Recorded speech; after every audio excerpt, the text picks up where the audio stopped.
Hello, my name is David Lee, and today I'd like to take us on a deep dive into Eklee-Azure-Functions-GraphQL using the quiz application as an example. If you haven't had a chance, feel free to watch the first two videos of how to get started with Eklee-Azure-Functions-GraphQL, and it also includes deployment into Azure itself. Now, before we begin, I'd like to go over a few design considerations for Eklee-Azure Functions GraphQL. Here I have put in on my application consideration, a dependency injection using AutoFact. Now, to be clear, Azure Function actually does have dependency injection built in now, but back in the early days, in the very, very earlier days, dependency injection was happening through a static function. And so as part of that early adoption of using Azure Functions, dependency injection was built in with Eklee-Azure Functions GraphQL using AutoFact. There may be opportunities for refactoring at a later time, but this is part of the design right now. The next application consideration has to do with authentication and authorization using JWT. So JWT stands for JSON Web Token, and it is a standard for authenticating and authorizing requests, HTTP requests. So in this case, if you have seen the two videos that I've created earlier, we have generated the JOT token using Azure Active Directory. And the usage of that would be that we'll be actually hydrating a service principal or a principal later down the chain, right? And we'll be able to then assert whether the HTTP request is valid, right? The next thing that we want to consider is logging, and logging is actually done using application insight when we go to production, which is going to be really helpful in the sense that when we are in production and there's a lot of log messages coming in, we want to leverage the power of the cloud Azure application insight to try to figure out what's going on. The last part of the application design consideration has to do with the robust configuration using iConfiguration, right, which is the .NET Core built-in configuration tooling. So let's look at GraphQL design consideration. So with the GraphQL design, we are actually using this model-based approach to defining our schema. And we'll be able to see that the configuration is based on a fluent style syntax, which will help us define our data sources in the mutation aspect of the configuration. And we'll be able to see that shortly. The next thing is we want to talk about the model attribute. So with the model-based approach, the model itself will allow us to define the keys, to define field values as necessary. We'll be able to see some examples of that later. We'll be able to define the field key. We'll be define whether the field is required, and we can also put in some validation logic. So it's pretty robust way of helping us create our GraphQL endpoint. All right. So with that said, I'd like to move on to the code itself. Okay, so this is the Eklee quiz API. This is the example that was demonstrated in previous videos. And so the first thing that I would like to do is to look at the GraphQL function, right? So this is the entry point to our application. And I'd like to focus our attention, and I'll probably zoom in a little bit here, on the function execution context dependency injection. So this is the dependency injection that is built in when I first developed the GraphQL. API. And so this is where we're defining the dependency injection code, right? This is the function module, and we'll take a look at that in a moment. The next line is where we define the function name itself, and I'm just calling it graph here, but we can actually call it whatever we want. So this is the very traditional way of creating an Azure function, but notice, and we're using a HTTP trigger, but notice that we're using the authorization level of anonymous, and that's because we are going to be validating the JOT token that comes with the HTTP request. So we certainly can use the authorization level that is built in, but in this case we're not. The next thing I would notice is we're using get and pose, and these two HTTP verbs are what is being accepted by GraphQL. All right, so we're just following the convention that they have set and exposing these two verbs. The next thing is the route, right? And we're just calling it graph, and we're just being consistent with the function name here. But as you can see, we can give any name to our route, right? And this is just part of Azure Functions. Now we're passing in HTTP request lock, and this will be used down the chain. We're passing in something called execution context. And to be clear, execution context is part of the Azure Function infrastructure, right? So just it's part of the Microsoft Azure Web Jobs execution context. And that's where we have built an extension method here called process GraphQL requests, and where we're passing in the HTTP requests. Okay, so this is on a very high level the entry point into our application. The next thing that we're going to look at is going to be the function module. All right, so we are in the function module, and in this particular class, we can see that we are using the artifacts module to be able to define dependency injection. So we're passing in this container builder, and the container builder is then used with several extension methods to define the various components that we'll be using. So on the first line, on line 13, we're looking at something called distributed cache, and this is the caching mechanism that will be used internally so that when request comes in, those HTTP responses will be cached. In this case, we're using the memory distributed cache. And as we can see, this is using Microsoft Extension Caching Distributed, which is the Microsoft Memory Distributed Cache mechanism. Now, we could then potentially start using other caches, such as Redis cache, right, which Azure does support. Then on the next line, we're looking at this extension method called use JWT authorization. And this is actually built to pull values from a configuration.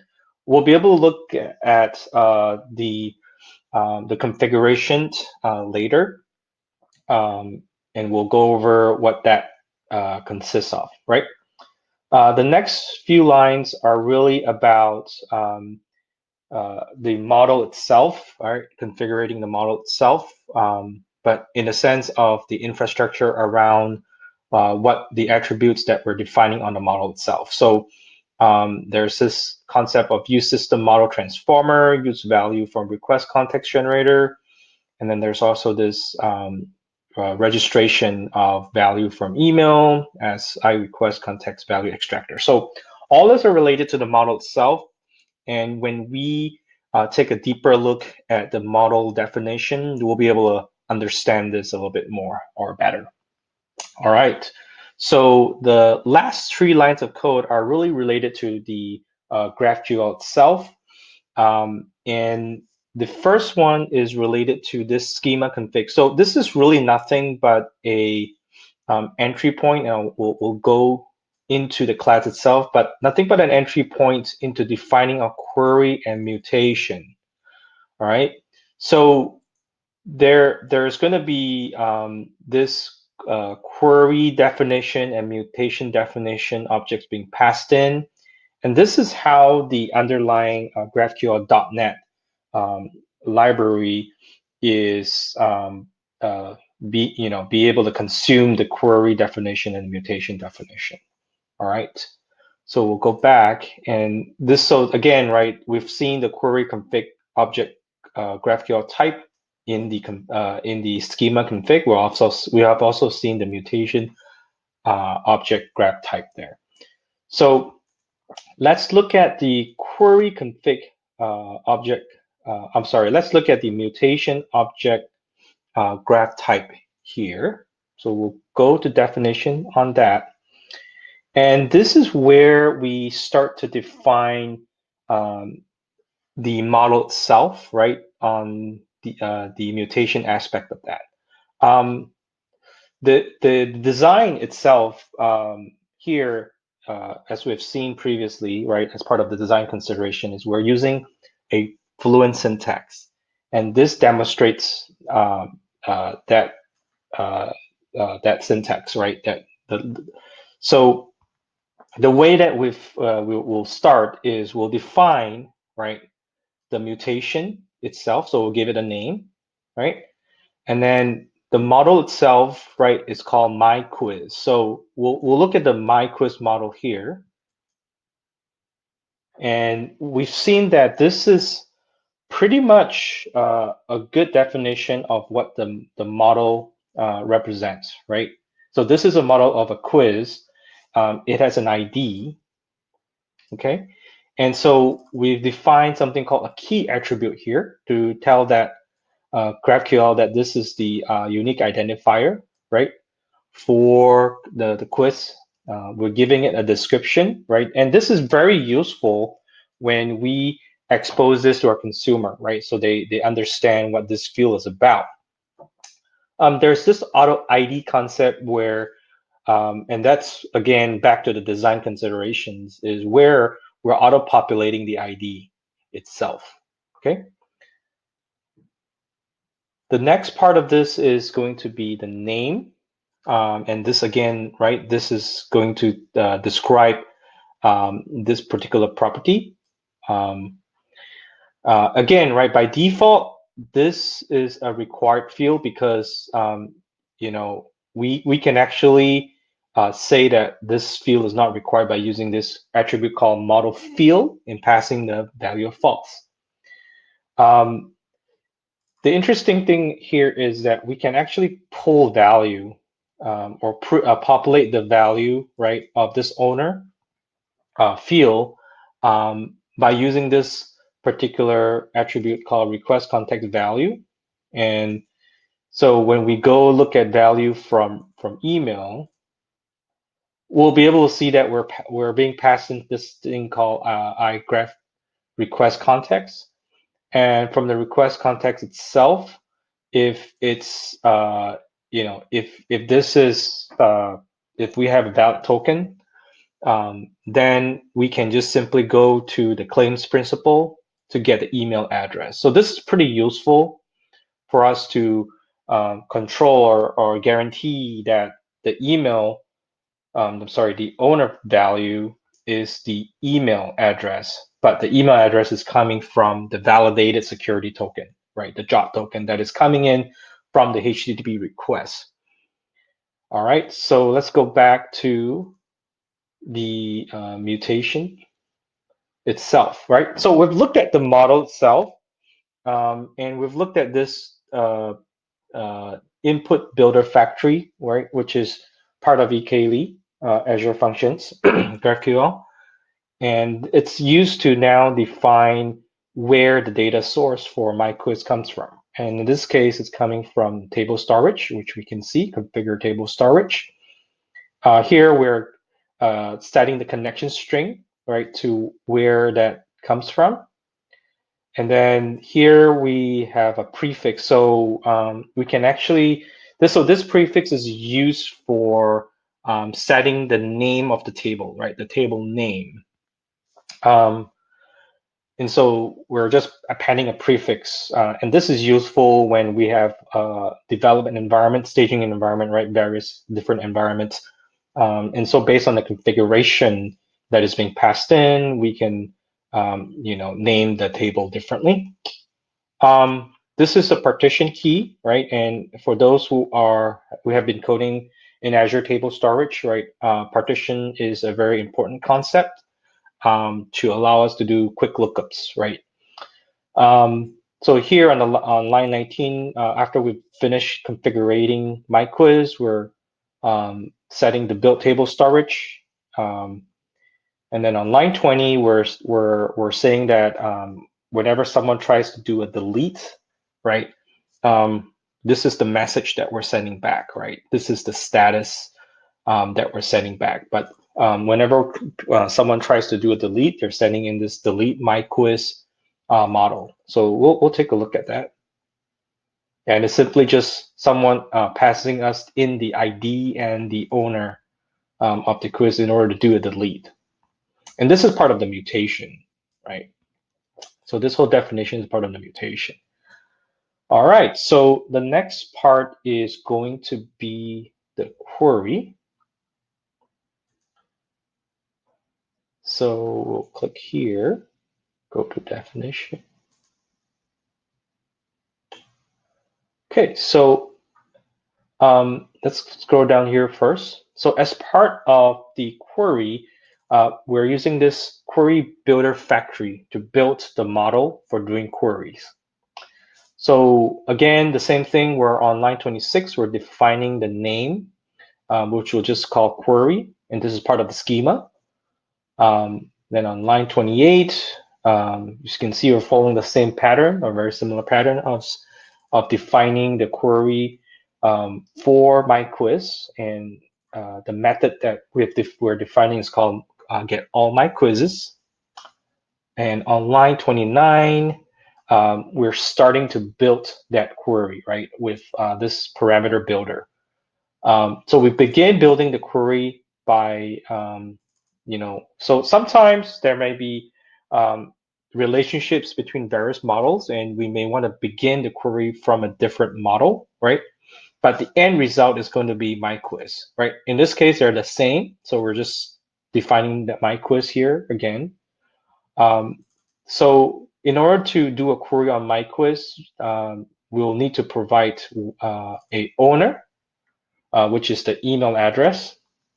And in this case, you can see that instead of the user passing in the email address itself, what we're doing is we are going into the request context. So there's a query execution context that's being passed in, and we're passing in using from the security token, we're getting the email address and passing that out. So that makes it secure because the user can't just send in any email address. It has to be from the security token, from a validated security token.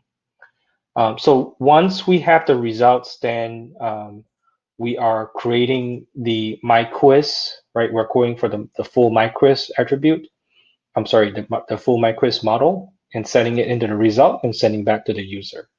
So the build query will finish the setting up of the query itself, and the build with list results will tell the will tell the schema that this is a multi-value or an array of items being passed back. All right, so so this is actually, there's actually a lot more to queries and mutations. There's going to be a lot more other types of data sources that we can hook up to. And there's also a lot of different ways that we can create our queries then and get the user to the consumer of our API to pass in the right parameters. So with this, I'm going to be pausing the video, and And we'll actually take a deeper dive into security in a different session. All right, appreciate you watching the video. Thank you so much.